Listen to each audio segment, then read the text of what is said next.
السلام علیکم، سیکھو سب کچھ میں خوش آمدید دوستو۔ آج ہم سیکھیں گے کہ ہم کس طرح ایوریج نکال سکتے ہیں جس میں ہم زیرو کو اگنور کر سکے۔ تو یہ ہم ایوریج فنکشن کے تھرو کریں گے۔ تو آئیے دیکھتے ہیں اس کو کس طرح یوز کیا جا سکتا ہے۔ سب سے پہلے میں آپ کو بتاؤں گا کہ ہم کس طرح ایوریج نکالتے ہیں اور اس کا کس طرح ریزلٹ آئے گا۔ آپ یہاں دیکھ رہے ہیں کہ ہمارے پاس آئٹم ہے اور کوانٹٹی دی ہوئی ہے، جبکہ آپ دیکھ رہے ہیں کہ ایک آئٹم ماؤس ہے جس کی کوانٹٹی 0 ہے۔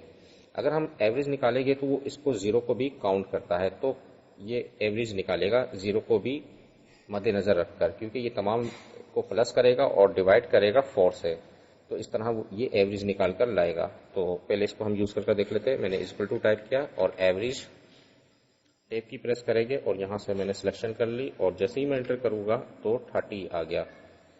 اس طرح اگر ہم 0 کو اگنور کرنا چاہے تو اس کے لیے ہم ایوریج فنکشن کو یوز کر سکتے ہیں۔ تو آئیے اس کو بھی یوز کر دیکھتے ہیں۔ جیسے ہی میں نے ایکوال ٹو ٹائپ کیا اور یہاں میں نے ٹائپ کیا ایوریج ایف۔ ایوریج ایف لکھنے کے بعد آپ نے رینج سلیکٹ کرنی ہے۔ میں نے ان تمام کی رینج سلیکٹ کر لی، اس کے بعد کوما، اور اس کے بعد آپ کرائٹیریا بتا دیجئے۔ کرائٹیریا ڈبل کوٹ میں بتاتا ہوں، ناٹ اکول ٹو 0۔ یہ جو سائن ہے یہ ناٹ اکول ٹو کا ہے، ناٹ اکول ٹو 0، یعنی کہ 0 کو انکلوڈ نہ کرے۔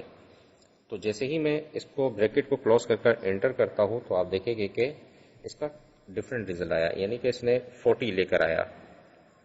تو اگر میں یہاں سمپل آپ کو ایک سمجھا دیتا ہوں کہ میں اگر اس کو تمام کو سم کروا لیتا ہوں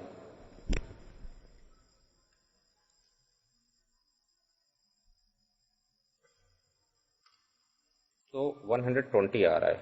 اگر میں اس سم کو ڈیوائڈ کر دوں 4 سے تو ریزلٹ کیا آیا 30، اور اگر میں اس سم کو ڈیوائڈ کر دوں 3 سے تو کیا آئے گا 40، یعنی کہ یہ 3 سے ڈیوائڈ کر رہا ہے کیونکہ اس نے 0 کو اگنور کر دیا۔